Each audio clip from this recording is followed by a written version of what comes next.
We're, obviously really excited to be here. There's 4 really great teams in this region, and I think it's gonna be just a super competitive weekend for volleyball, and exciting that it's in Lincoln and our fans can see it. And I'm crossing my fingers for a great turnout for the first match, and then that carries on into the second match. Is there anything from the spring match that carries into this game, just in terms of the Panther KU? No, I mean, they didn't have half their team, and I think both teams are much different, so I don't think there's really much to learn from that game. They might learn a little bit because they played here and it was sold out, so they have a little experience, but other than that. What do you think, Matt, sometimes since we had half this team here to get to this point, and what kind of coaching job do you think Matt has done? Yeah, Matt always has great teams and they compete hard. They find ways to win. It might not be the same every single match, and so he's, found ways to make this team great, and I just have a lot of respect for him as a coach. And I thought this Kansas team's gotten better throughout the year, and they adjust really quick. So if they're down in a game or they're coming off a loss, they typically play much better and improve at a fast rate. Multiple times Matt talked about what makes you guys so challenging to play, not only the talent, but it's really hard to make you guys uncomfortable. Where does that confidence kind of come from? I'll let you guys answer that. I think just how hard we train throughout the week. We are playing a lot, and we've said it before, we go super, super hard in practice, and so we really build up that resistance throughout the week, and that way we can play super free when game time comes. Yeah, I think we just trust our training because we do it every day, so we know what it takes, and like Andi said, we see it every day. So I think sometimes, in a way, like we forget how good we are sometimes because we're seeing it so often. So just trusting our training and each other, and we've earned the right to be confident. How do you manage going that hard for such a long season and still be fresh and be able to perform? I mean, it's like our coaches. I know Dani does a really good job. We go super hard throughout the week, but we do games to warm up, and we still have a lot of fun in our practice. So even though the level is so high, we're still managing to find ways to have fun and break off onto our own courts and do positional training with your group and just continue to build relationships with the team and with your group specifically. And so I think that really helps keep the confidence high and just keep everyone fresh, and you're always excited to go back in the next day. You're never dreading going to practice because you went so hard the first day. You're like excited to go have fun, and you're excited to play and go live and do all the things. What was the most fun thing you did in practice this week? Play sixes. That's my favorite drill, so play sixes, yeah. Harper, can you speak on the excitement of you and the team just being back in the Sweet 16 and what that means to, again, be in your home state? Yeah, I say it every time, but we're lucky that we've been able to host the past few years because I don't think people understand how much of an advantage it is, especially in a gym like ours.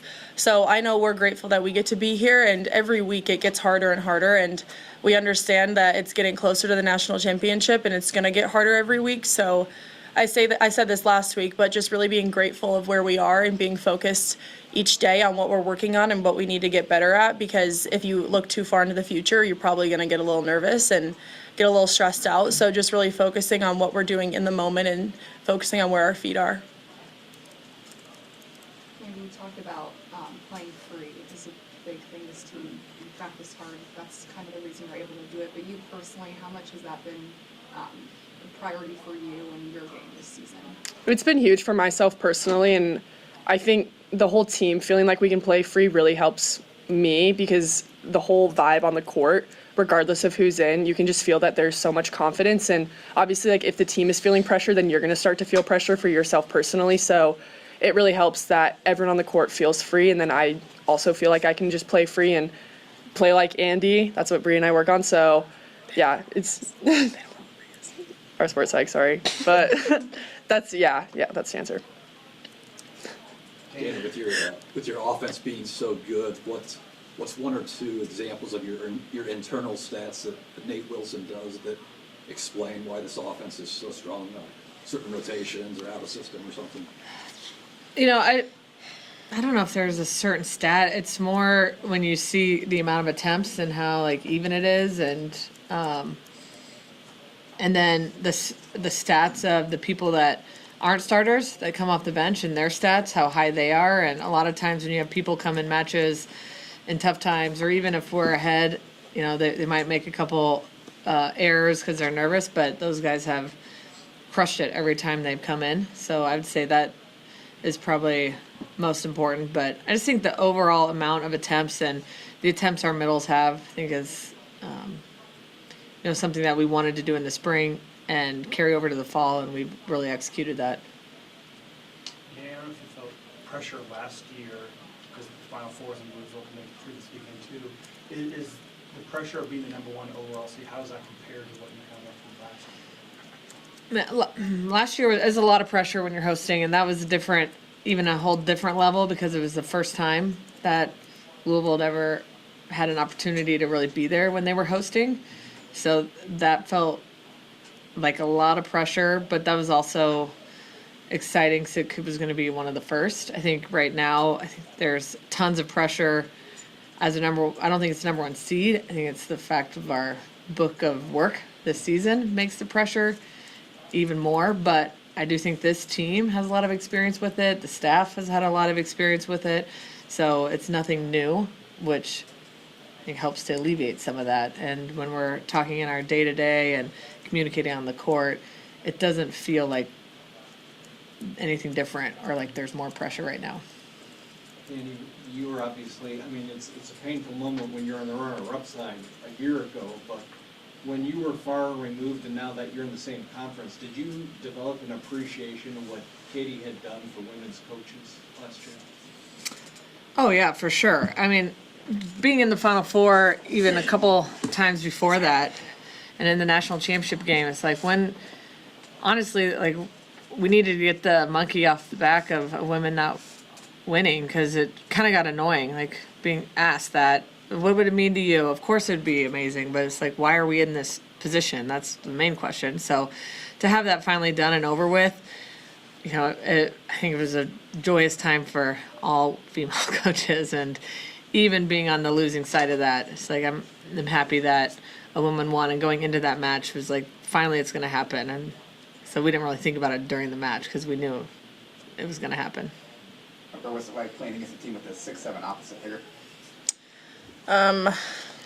It's gonna be a little hard. I mean, I think it makes it tough on the outsides. We're really gonna have to focus on swinging high, and I mean, it's never ideal. You don't want to play against someone who's that tall and big, but I mean, it'll definitely give us a good chance to get better and find different ways to score, because you don't see that every day. So, I mean, we've seen a lot about her. I know she wasn't there in spring, so I'm excited to see what she can do tomorrow. But yeah, I think it'll just be good for us to see that and like see something different. Like we played against Kennedy before, but everyone's different, so. And there are a lot of really talented middles in this regional.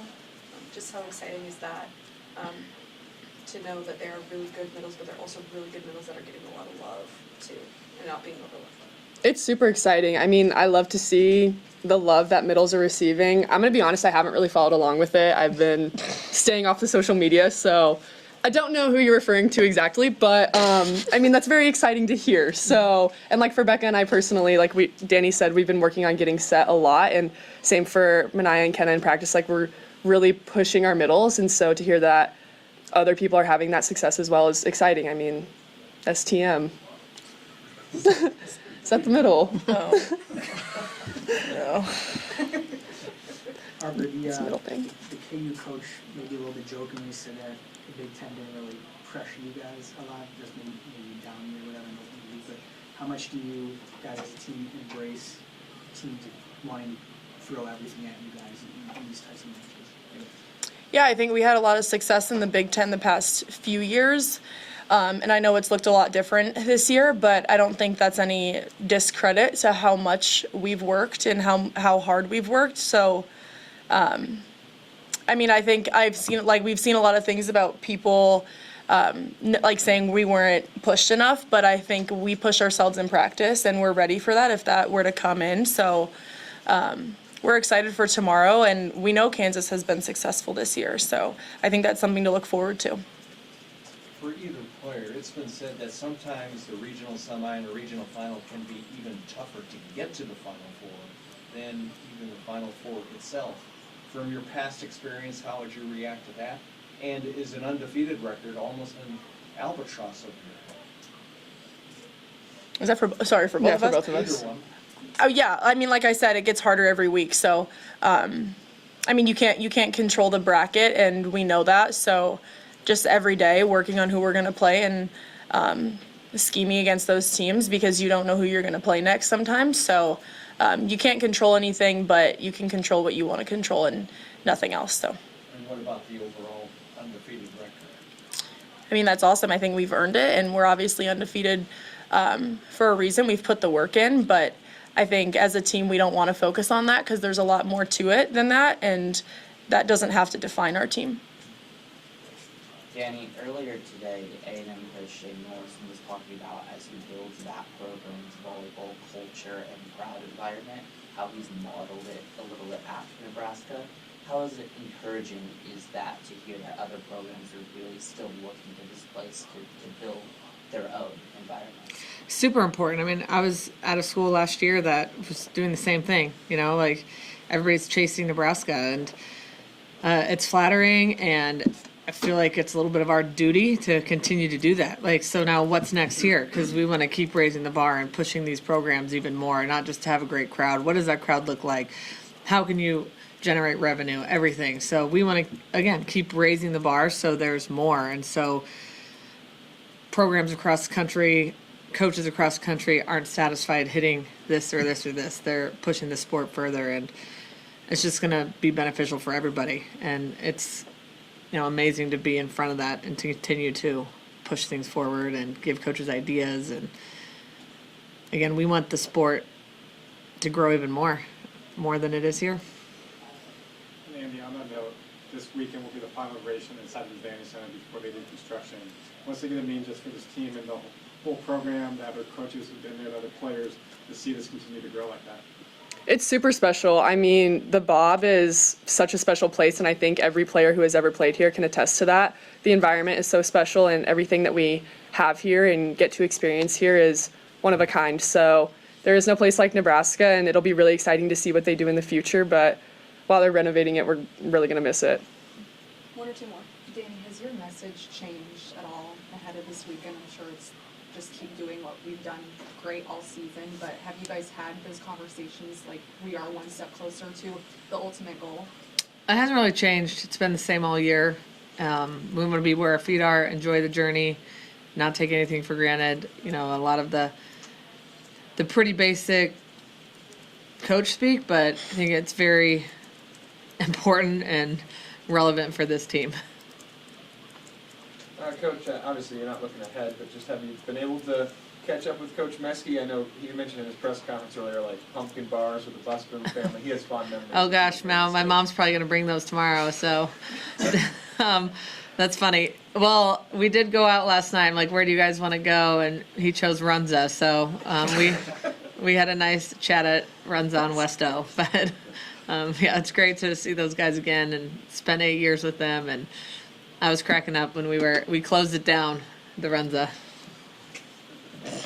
All good? Thank you guys. Thank you. Thanks guys.